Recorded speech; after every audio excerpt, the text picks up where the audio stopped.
സുഹൃത്തുക്കളെ, നിങ്ങൾക്ക് എല്ലാവർക്കും നമസ്കാരം. സ്റ്റാറിലെ പുതിയൊരു വീഡിയോയിലേക്ക് നിങ്ങൾക്ക് ഏവർക്കും സ്വാഗതം.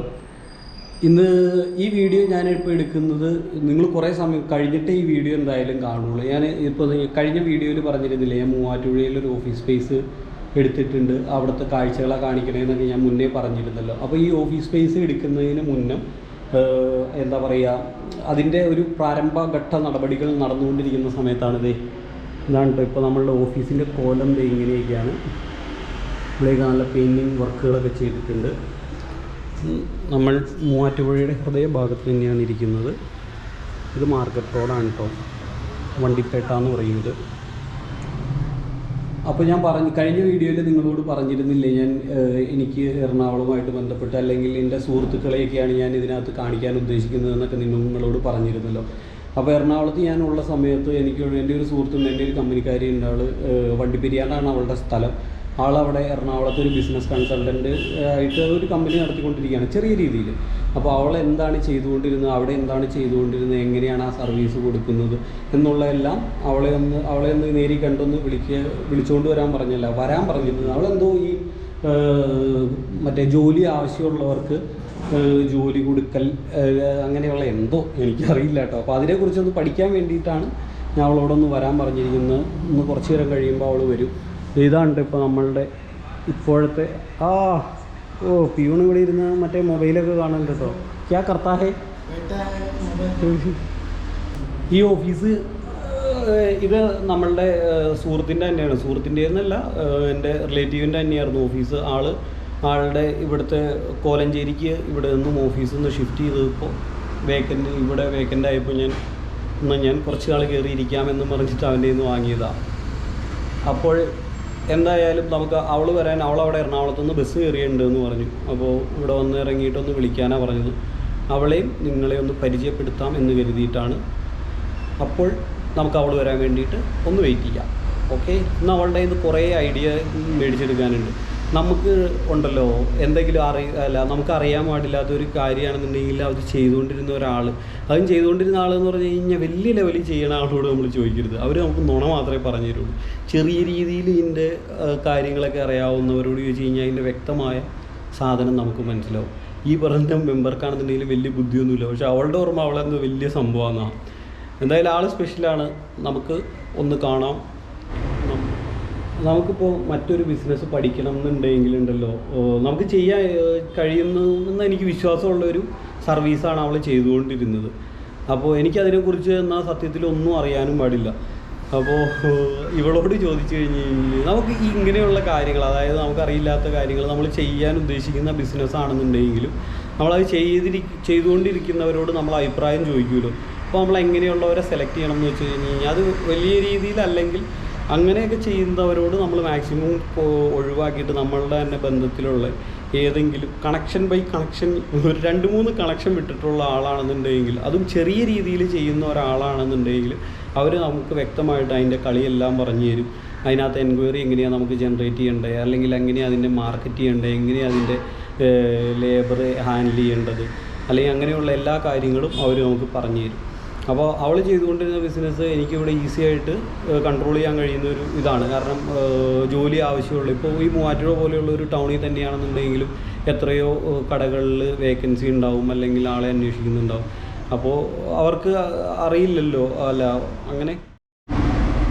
അപ്പോൾ ഇത് തന്നെയാണെന്നുണ്ടെങ്കിലും ഇപ്പോൾ മൂവാറ്റുപുഴ പോലെയുള്ള ഒരു ടൗണിലാണെന്നുണ്ടെങ്കിൽ എത്രയോ കടകളുണ്ട്. ഇവർക്കെല്ലാവർക്കും സ്റ്റാഫിനെ ആവശ്യമുള്ളവരുണ്ടാവാം, അല്ലെങ്കിൽ ജോലി അന്വേഷിക്കുന്ന ഒരുപാട് ആളുകളുണ്ടാവാം.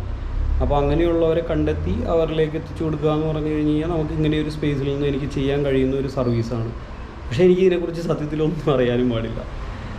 എന്നാൽ നമുക്ക് അവളോടൊന്ന് ചോദിച്ച്, അവളവിടെ എറണാകുളത്ത് എന്താ ചെയ്തുകൊണ്ടിരുന്നത്, അതെന്തോ 48,000 രൂപയോളം ജസ്റ്റ് ഡയലിൽ ഇട്ട് അവിടെ നിന്ന് എൻക്വയറി ജനറേറ്റ് ചെയ്തൊക്കെ ചെയ്തുകൊണ്ടിരുന്ന ആ ഒരു ലെവലിൽ ബിസിനസ് ചെയ്തുകൊണ്ടിരുന്നതാണ്. ഇപ്പോൾ അവളെന്തോ ദുബായിക്ക് പോവുകയും ചെയ്യുകയാണ്. ഇത് തന്നെ ചെയ്യാനാണെന്ന് തോന്നുന്നു. അപ്പോൾ എല്ലാവരും ദുബായിക്കാട്ടോ പോകണേ. നമുക്ക് പോകണം ഒരു ദിവസം ദുബായിക്ക്.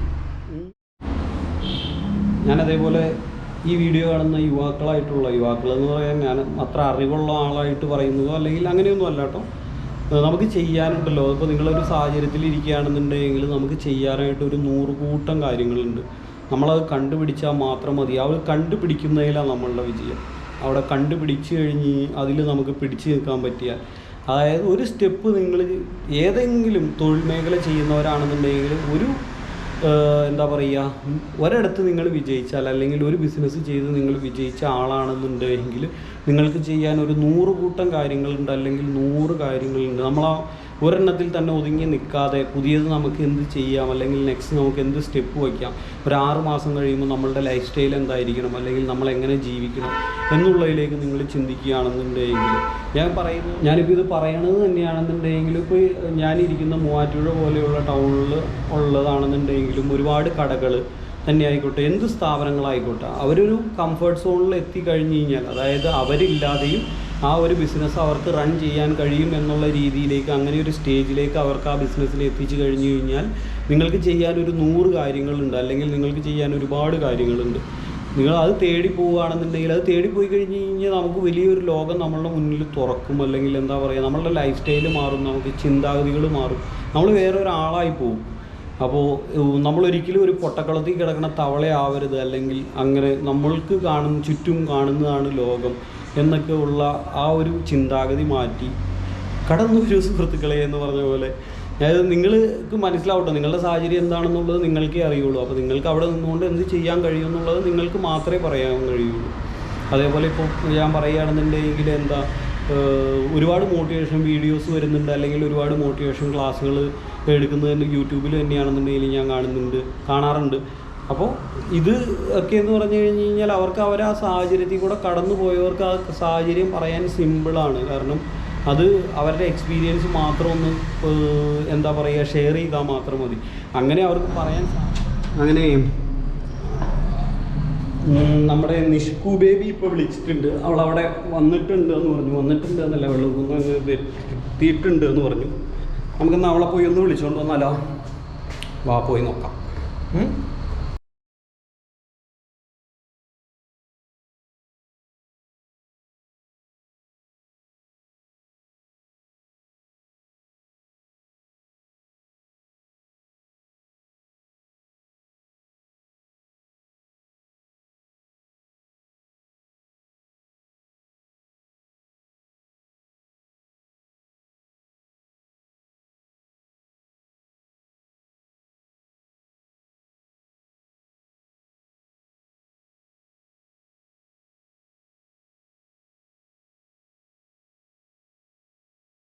നമ്മുടെ എറണാകുളത്തുനിന്ന് വന്ന ആദ്യത്തെ അതിഥിയാണ് കേട്ടോ.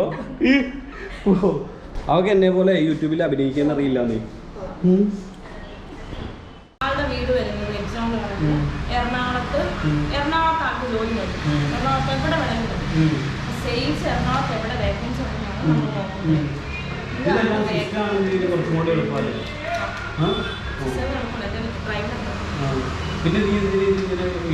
ഇത് ഞാൻ എഴുതി വെച്ചിട്ട് ക്ലയന്റ് എൻ്റെ സ്റ്റാഫുകൾ എഴുതി വെച്ചാൽ, കാരണം വെച്ചാൽ എനിക്ക് വെരിഫൈ ചെയ്യാൻ പറ്റും. കാരണം ആ കമ്പനിയിൽ ഇപ്പം എനിക്ക് പറഞ്ഞാൽ ഞാൻ മാത്രം ഉണ്ടായിരുന്നു പ്രൊപ്പറേറ്ററാണ്. എനിക്ക് പാർട്ണർഷിപ്പ് ഇല്ലായിരുന്നു.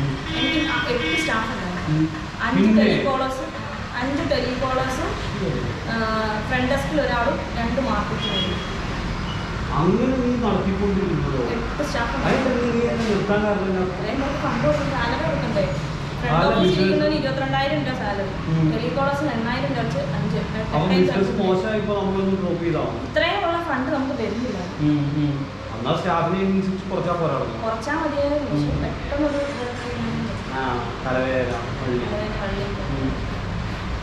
അപ്പൊ ഇതിൽ എത്ര വർഷത്തെ എക്സ്പീരിയൻസ്? 5 വർഷത്തെ എക്സ്പീരിയൻസ് ഉണ്ട്.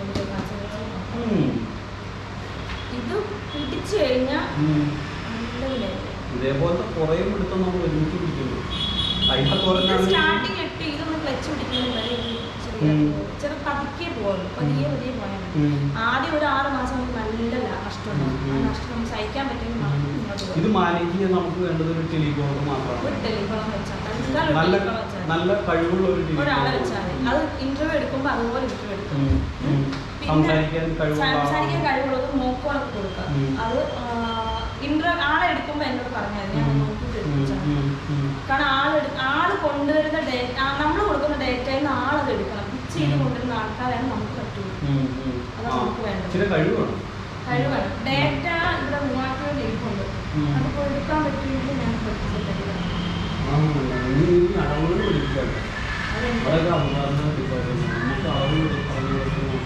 ഒരാള് ഈ ലിൻസ് എന്ന് പറഞ്ഞാൽ SBI ക്രെഡിറ്റ് കാർഡിന് മാനേജർ ഡോക്ടറാണ് ആള്. ഞാൻ ഇതിട്ട് കണ്ട് ഇത് സക്സസ് ആക്കിയിട്ട് എന്നെ എന്നുള്ള വർക്ക് വെച്ചിട്ട് പുള്ളി പോയി. ഇപ്പൊ ആംബുലൻസ് സ്റ്റാഫ് അവളോട് നീ ഇത്ര എടുത്തുള്ളൂ, നിനക്ക് ഇത്രയും പെൻഡിങ് ഉണ്ട്, ഇത്ര എമൗണ്ട് ആയിട്ടുള്ളൂ, നിന്റെ വർക്ക് നീ ചെയ്യാം, ആൾ ക്ലിയർ ചെയ്തോളൂ.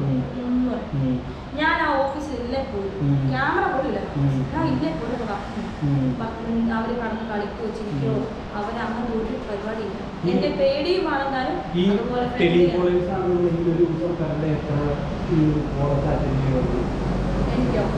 ഞാൻ ഡേറ്റ അൺലിമിറ്റഡാ ഇതിനനുസരിച്ച് കൊടുത്തോണ്ടിരിക്കും. അപ്ലിക്കേഷൻ വന്നോണ്ടിരിക്കും. അപ്പൊ ഈ 8 സ്റ്റാഫ് ഉണ്ടാകുന്ന സമയത്താണെന്നുണ്ടെങ്കിൽ ഇവരെല്ലാവരും കൂടി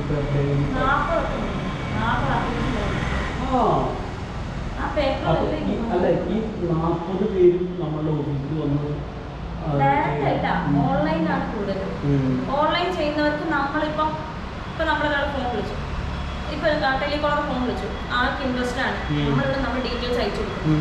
നമ്മൾ ഡീറ്റെയിൽസ് അയച്ചു കൊടുക്കുമ്പോൾ നമ്മൾ വേക്കൻസീസ് എന്തൊക്കെ ഇപ്പൊ ആൾക്ക് ഓഫീസ് സ്റ്റാഫിന്റെ വേക്കൻസി ആയിട്ട് നമ്മൾ ഓഫീസ് സ്റ്റാഫിന്റെ വേക്കൻസി സോർട്ട് ഔട്ട് ചെയ്തിട്ട് അയച്ചു കൊടുക്കും. അവരത് നോക്കുന്നു, അവർക്ക് ഇൻട്രസ്റ്റ് ആവുന്നു, അതിന്റെ എക്സ്പ്ലനേഷൻ ചോദിക്കും, നമ്മൾ എക്സ്പ്ലനേഷൻ കൊടുക്കും. അപ്പോൾ അവിടെ ഇൻട്രസ്റ്റ് ആവും. ഇപ്പൊ നമ്മൾ കമ്പനിയുടെ ഡീറ്റെയിൽസ് അയച്ചു കൊടുക്കും, പേയ്മെന്റ് ചെയ്യും. പേയ്മെന്റ് ചെയ്ത ഉടനെ നമ്മൾ ചെയ്യുന്ന റെസ്പോണ്ട് കഴിഞ്ഞാൽ അവർക്ക് അവർ സ്ലിപ്പ് അയച്ചു കൊടുക്കുക, പേയ്മെന്റ് അടച്ചാൽ സ്ലിപ്പ് അയച്ചു കൊടുക്കുക, സ്ലിപ്പിന്റെ കൂടെ തന്നെ ആപ്ലിക്കേഷൻ ഫോം കൊടുക്കുക, ഫില്ല് ചെയ്യുക. ഈ ഫോം ഈ ടെലികോളേജ് തന്നെ വേണം ഫില്ല് ചെയ്ത് ആരെ ഓഫീസ് ഈ ടേബിൾ ഇരിക്കുന്ന ആളുടെ കൊടുക്കുക. അവൻ വേണം അത് അസൈൻ ചെയ്ത് ഏത് കമ്പനിയിൽ വേണം എപ്പോഴാണ് ഷെഡ്യൂൾ ചെയ്യേണ്ടത് എന്ന് കൊടുക്കുക. ചിലര് ഈ അപ്പോൾ ഇന്ന് നമ്മൾ എറണാകുളത്ത് നിന്ന് ജോബ് കൺസൾട്ടൻസിയുടെ പരിപാടി പഠിക്കാനായിട്ട് നമ്മളുടെ നിഷ്കു ബ്രോനെ വിളിച്ചു വരുത്തി. ഇവള് എല്ലാ അടവും പഠിപ്പിച്ചതുണ്ട്. ഈ ആദ്യത്തെ വീഴല്ല, ആദ്യം ഞാൻ പറഞ്ഞില്ലേ ഇവൾക്ക് ഒന്നും അറിയാൻ പാടില്ല, ഇവള് മണ്ടിയാണെന്ന് ഞാൻ പറഞ്ഞിരുന്നില്ലേ. പക്ഷെ അത് അങ്ങനെയല്ല. ഇവള് എറണാകുളത്ത് 2 വർഷം അല്ലേ, 2 വർഷം 8 സ്റ്റാഫും 8 മൊത്തം 9 സ്റ്റാഫുള്ള ഓഫീസ് ഇപ്പോഴും അല്ലേ. ഇപ്പോൾ കുറച്ച് നല്ല സ്റ്റാഫിന്റെ നമ്പർ കുറച്ചെന്നേ ഉള്ളൂ. ആ ഒരു രീതിയിൽ ബിസിനസ് ചെയ്യുന്ന ആളായിരുന്നു നമ്മളെക്കായി വലിയ ആള്. അതുപോലെ എനിക്കൊരു ആഗ്രഹമുണ്ട്, ഇവരുടെ ഒരു ഇന്റർവ്യൂ എടുക്കണം. അല്ലെങ്കിൽ എന്താ പറയാ, ഇവർക്ക് പ്രായം 23 വയസ്സാണ്. അപ്പോൾ ആ ഒരു സമയത്ത് ഇവർ ചെയ്തെടുത്ത ഒരു ബിസിനസ് എന്ന് പറഞ്ഞു കഴിഞ്ഞാൽ അത് ശരിക്കും വളരെ വലുതാണ്. എന്താ നമുക്ക് തന്നെ അത്ഭുതമായിരുന്നു ഇതിനൊക്കെ ഇത്രയും അറിവുണ്ട് എന്നുള്ളത്. എന്തായാലും ഒരു ഇന്റർവ്യൂ പോലെ നമ്മളൊന്ന് കണ്ടക്ട് ചെയ്യാനും പ്ലാൻ ഉണ്ട്. എന്തായാലും എറണാകുളത്ത് നിന്ന് ഇവിടെ വരെ വന്നതിലും നമുക്ക് ഇത്രയും അറിവ് പകർന്ന് തന്നതിലും നന്ദി. ഇനി ഉദ്ഘാടനത്തിന് ഗംഭീരമായിട്ട് വിളിക്കാം. Okay, thank you.